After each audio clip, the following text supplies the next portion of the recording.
Doug were collecting the coaches for the branch line trains.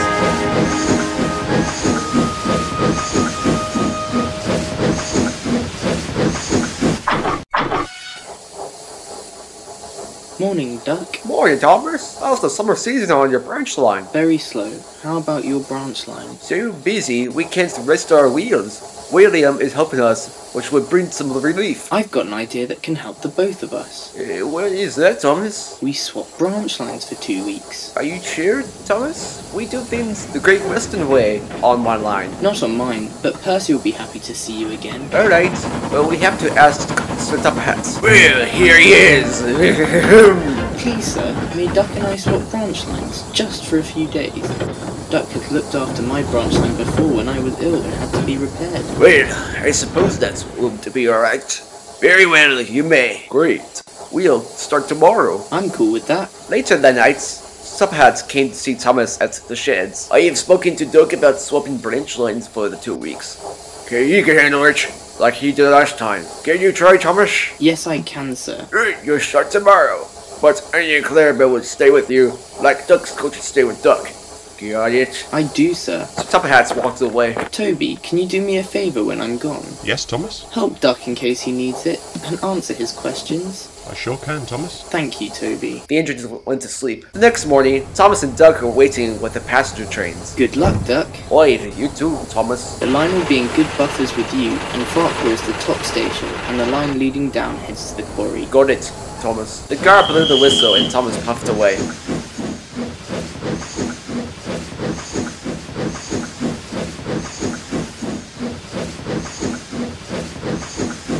Thomas was soon on his journey to Earlsburg West. He enjoyed puffing down the tracks, stopping at all the stations near the sandy beaches. He had been down the line before, weeks before being put in charge of his line, and had a great tutor back then. The familiar locations had reminded him of the 2 weeks he had been there, like wasting water at the wrong spot, and where he had to rescue fishermen during a stormy night.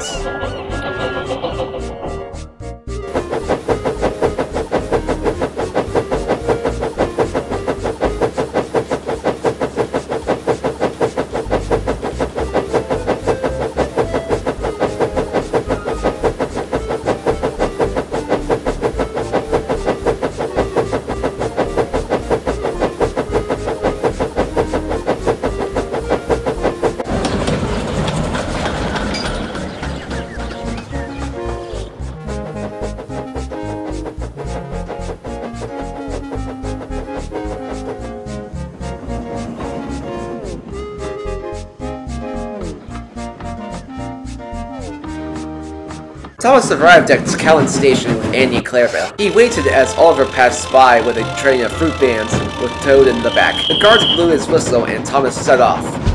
Thomas arrived on time to Earlsburg West. He could see some freight cars under the chute, with narrow gauge tracks running on top of it. Bert was waiting on the other platform as Donald was getting tea and drink. Excuse me, but why does your little railway have ballast cars on top of our standard gauge cars on the chute? That's easy.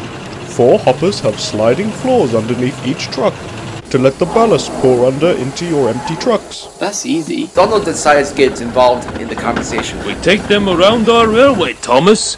If the trucks have no ballast, then the cars yet to be brought there, even to be delivered there. The other railway, in case they need weed-killing ballasts and the weeds can grow in. Thank you, Donald, and I'm Bert. and Bert. An hour later, Thomas was getting ready to take a ballast train to Vickerstown to be dropped off at the yards for Owen to pick up. Oliver pulled up next to him. You better be careful with ballast cars, Thomas. Why? These cars can cause more trouble than regular cars. I understand. Thank you, Oliver. You're welcome, Thomas. Thomas had already been coupled up to the cars and had left.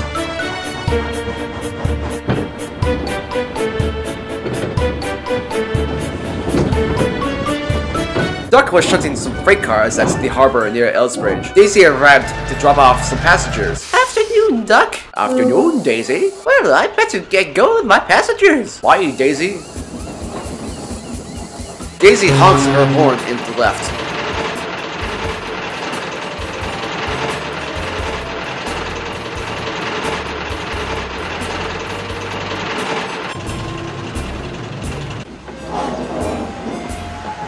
Thomas was having a hard time puffing up Gordon's Hill. The cars were holding him back. Come on, Said the tank engine. we're going like 1 mile per hour. Sorry, but we don't care at all, Blue Puffball. Thomas was so cross that he stopped on the hill, exhausted. Dude, you're gonna get into trouble, you idiot! Edward puffed up behind him and pushed Thomas and the train up the hill.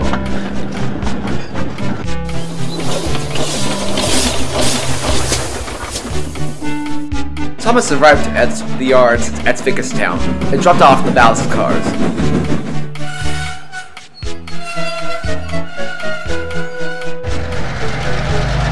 Owen rolled up next to him. Thanks, Thomas, but you're rather late.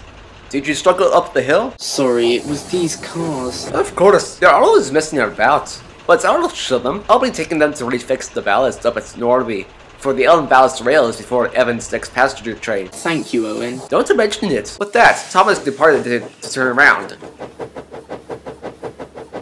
Thomas arrived back at the sheds, really tired. So not my day. What do you mean? The worst day mainly because of those ballast cars. Did you listen to Oliver's warning about ballast cars? Yes, but they held me back on Gordon's Hill. You may not want to take those trains until you leave. Let the rest of us do it. Sure thing, William. Just then, Stubberhats arrived. He did not look happy. Herbert, you were late with your ballast delivery. Please make sure it doesn't happen again. Sorry, sir, I won't. I've told Thomas I will take those trains from now on. Really, that seems to be the better option. And so Stubberhats left, leaving a sad Thomas. The next morning, the Farquhar engines and Duck were getting ready for the day's work. Unfortunately, Percy was having steering problems. Oh great, I have to collect some empty freight cars at the lead mines today. Honestly, I can do your job. But what about your train? I can do it. I ain't got 2 coaches anyways. Well, that's settled. Duck puffed away to the mines.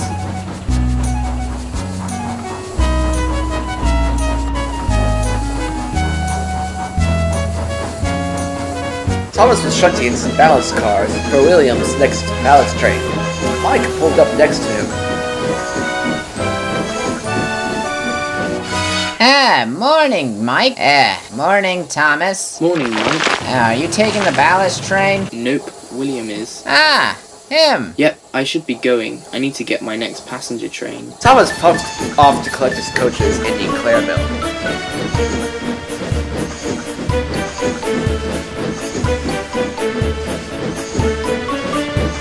Duck was marshalling a train of empty freight cars to be taken to Farquhar. As he was leaving with his train, the cars decided to have some fun.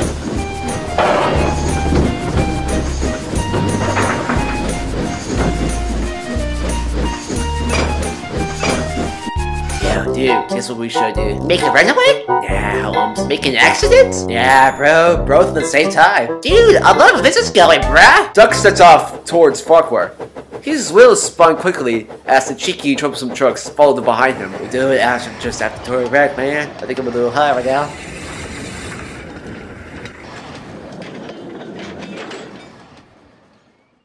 At Farquhar, Percy was waiting by the platform. Where is Duck?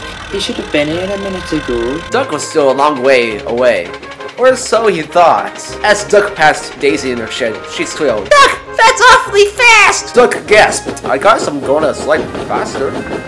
I'll slow down. Invading buffers and clanking couplings, the trucks bumped Duck forward. Faster and faster. Oh, stop! Stop! He hurtled through Hockenbach and up towards Farquhar. As he approached the station, the points hadn't been set for the yard yet. Percy, still on the platform, saw Duck and shouted, Run away! Hurry! Percy began to reverse as Duck came into the station. They passed the ungated crossing, and they hurried along the tram roads up to the quarry. Duck and Percy were now touching buffer to buffer. This hurdle will slow us down. Yes, but we aren't supposed to go this fast. It's very bendy. But it was too late. The engine took an old set of points too fast. Percy and Duck's wheels left the pier rails, and they hurtled into the lake.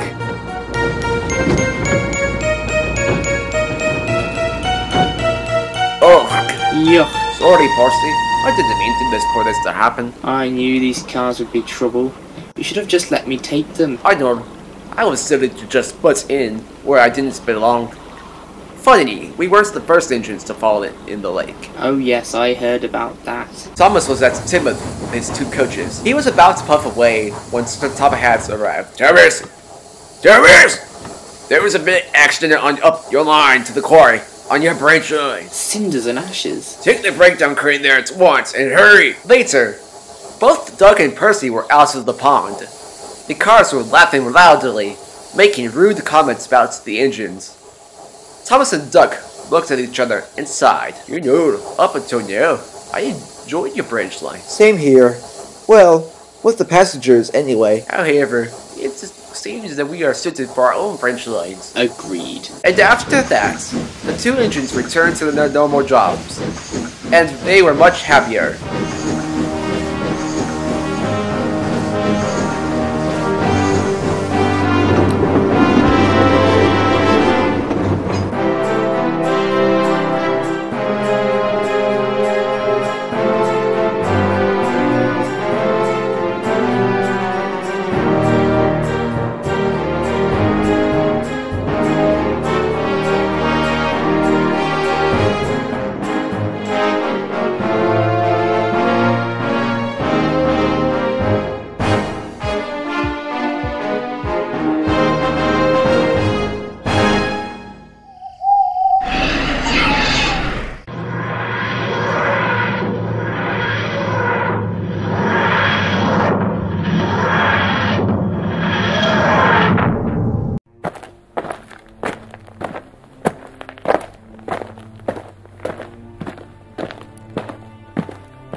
It's time to actually create him. Of course.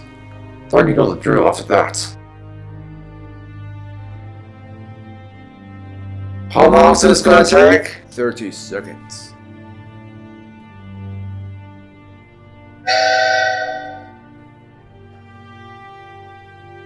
You two, get out of here!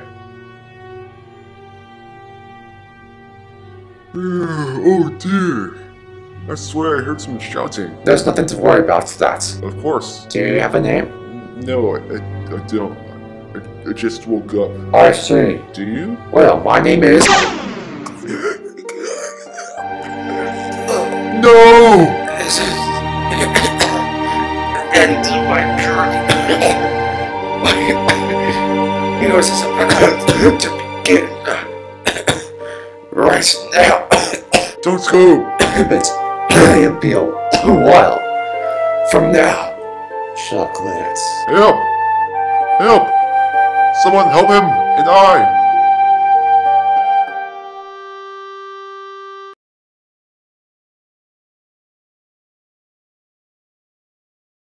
Dreams. It's something that everyone has. Sometimes, the dreams are good.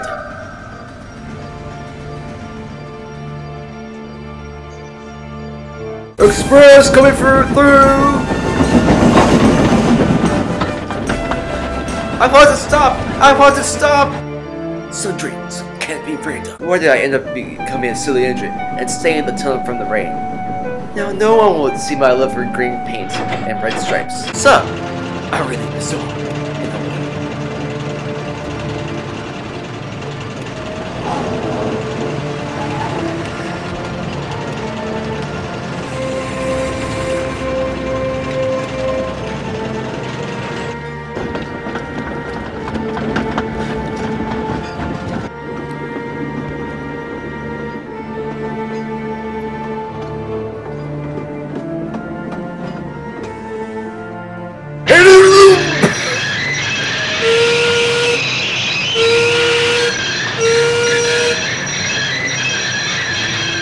Oh my god, what was I dreaming of? Some are nightmares. We can't escape. Oh no, we're in the scrapyards! Stephanie's crew left to find help. Stephanie was all alone, but not for long. 2 diesels arrived.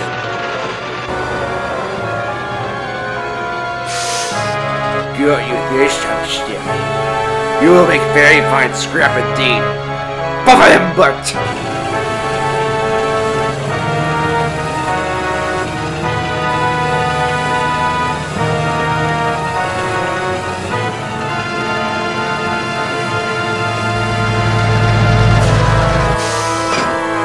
2 diesels took him to the large smelting shed. Ah! God, that was only a dream. Sometimes the experiences we had during the day can affect our dream. But this story, we're not going to focus on those soda engines. Pew, who cares about them? But an engine who's been having nightmares since the day he was rescued from both scrap and being trapped in a mine shaft for 3 decades straight, being presumed dead. Hey, watch it! Sorry. This story focuses on Chocolate, who's not part of the soda fleet. Well, maybe a little bit, but is part of Commander Chase's railroad that was built on top of the old Napa Valley Railroad.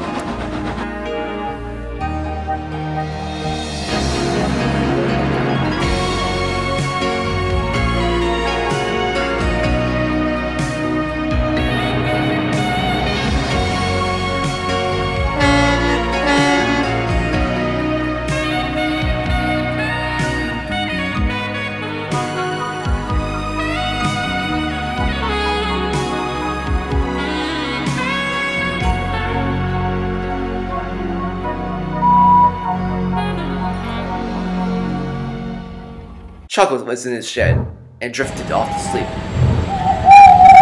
Where am I? Oh no, not here.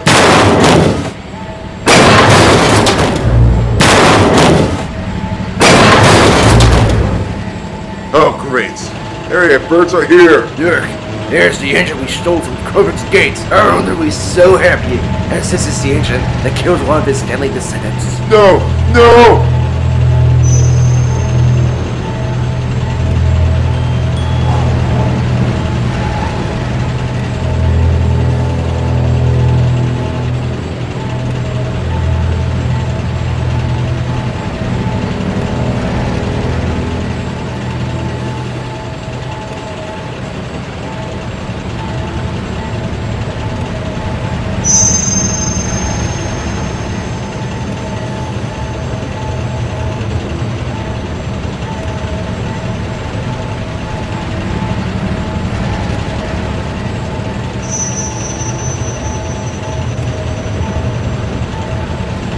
Ah! Oh, I was dreaming. What a nightmare. Unfortunately, the nightmare scared him from good. He stayed up all night without getting any sleep. The next morning, Commander Chase and the clones were extending the line to make a tunnel through the mountains of England. Rex, get your men to start laying down some tracks. Yes, sir. And Chocolate. Chocolate, you're falling asleep again. God damn it! Ah, scrap! Oh, sorry, sir. You're right? Yeah, I'm fine. You sure? You fell asleep again. No, I didn't. Your eyes are... Let's try to keep them awake. Yo, bro. Get your engine to wake up. Hey, Gregor, shoot your gun there, Chocolate. Heck yeah! Bam, bam! Holy scrap. Yeah, Chocolate, what's really going on? Nothing, sir. Let's just get back to work. If he falls asleep again, then shoot him with the gun. But don't make sure he doesn't hear him. Will do, sir. For the rest of the day, Chocolate worked his best with the extension.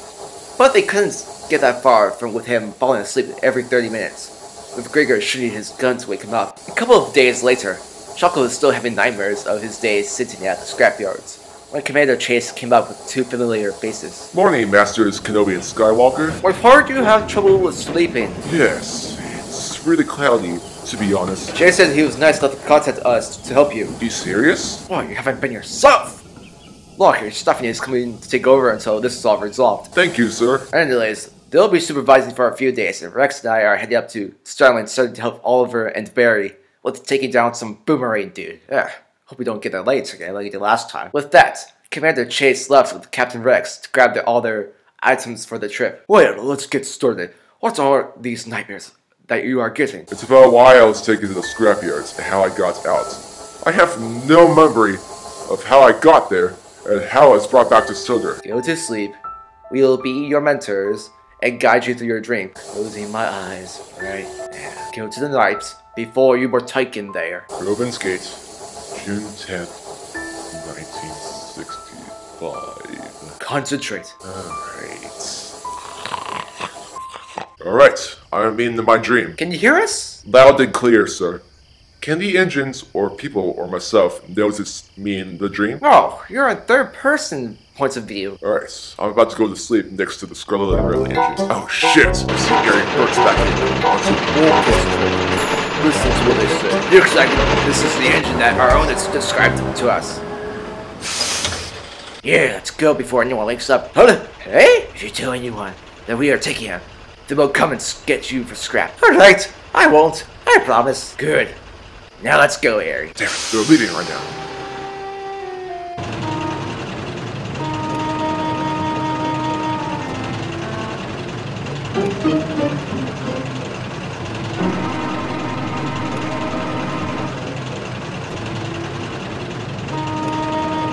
Follow them.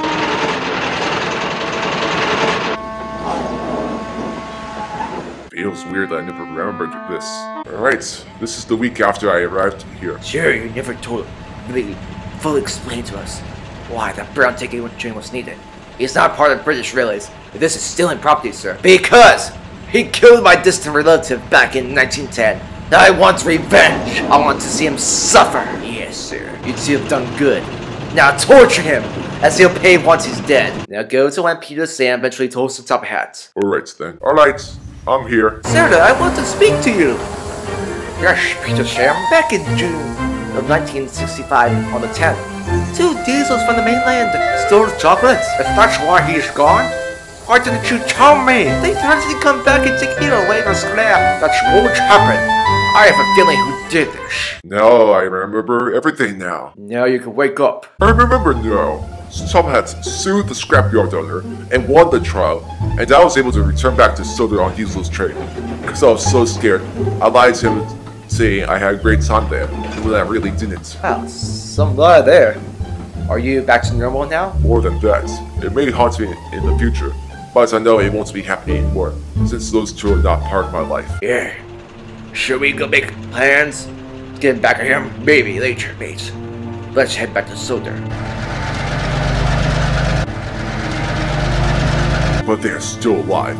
I know revenge isn't the best answer, but I will get back at them, for once and for all. Revenge isn't the best answer, like our old wise master said. Agreed, but they'll get what's coming for them one day, but not today.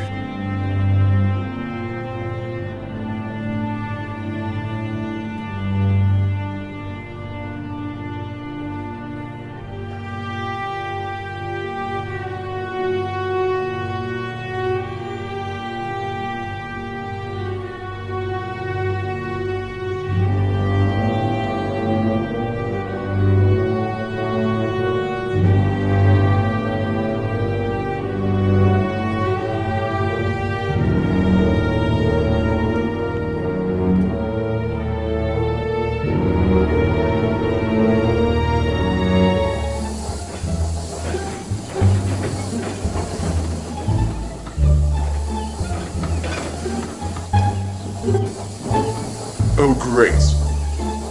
I'm so not feeling comfortable being here. Can we go now? Dude, we're just meeting you for the first time since, like, you disappeared.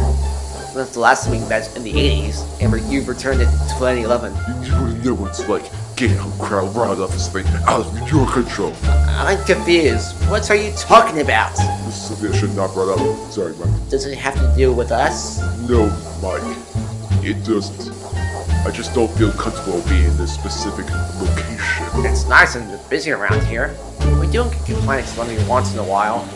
But it's not like that's bad. Mostly from Mike. Shut up, Bert! At least I work harder than you and deserve a lot of praise. Mike, get back to the topic, please. Shut up, Mr. Narrator. Trust me, it was worse before you arrived. Ah, come on.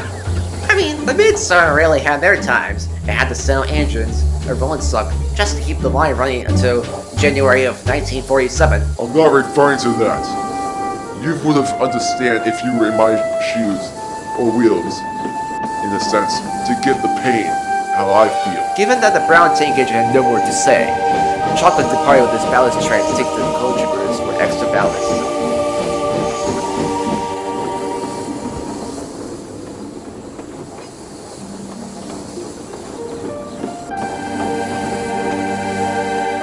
Companies in the garden. for us to know about. Of course, the look of his face must have said something really crazy like an attack or worse. Let's not bring this up to anyone until we find out more about it. Of course, just till Chuck comes back in like 3 months.